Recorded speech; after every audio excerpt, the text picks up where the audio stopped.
Hey everybody, it's Andrew here. Today I want to talk about a lot of the misinformation and misconceptions a lot of people have about how toning works within your body.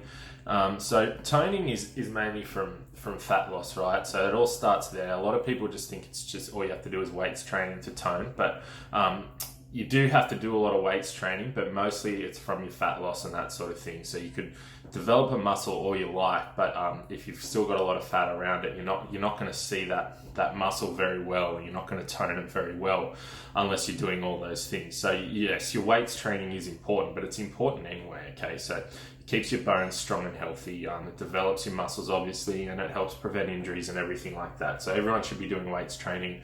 It is super important.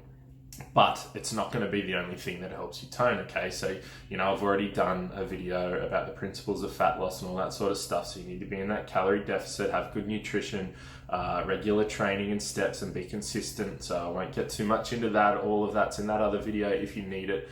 I just want to talk about how the toning works, basically. So now that you know that, basically, a lot of people talk about things like spot reduction. So when I say spot reduction, people that think, I can do a lot of tricep extensions to get rid of my tuck shop arms, or I can do a bunch of abs to see my abs and that sort of stuff. It doesn't work that way, right? So, yes, you can develop those muscles in that area to get more definition out of them, but fat comes off where it comes off. You can't just train an area and expect the fat to come off in that area.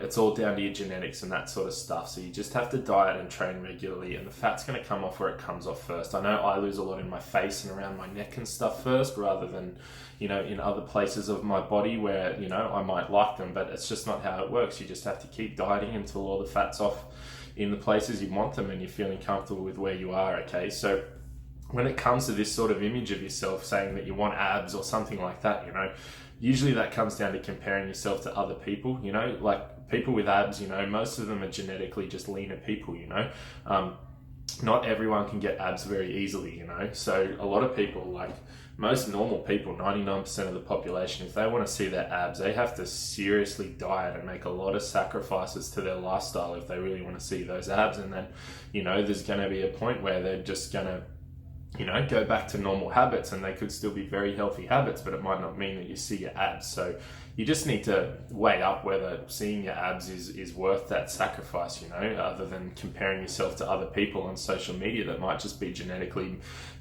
leaner, or you could even be comparing yourself to someone that's on anabolic steroids. You never know. So make sure you're only comparing yourself to yourself. There's no point comparing a Ford Falcon to a Ferrari or something like that. They're completely different models.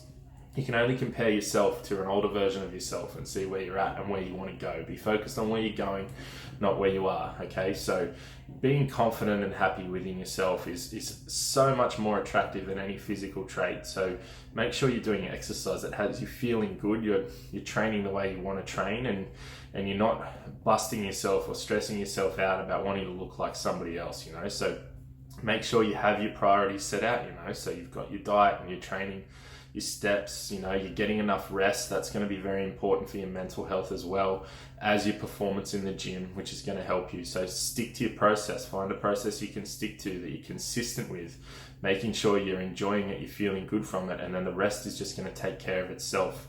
Try not to let those other external things affect how you think you should be training or how you should be looking, That's up to you.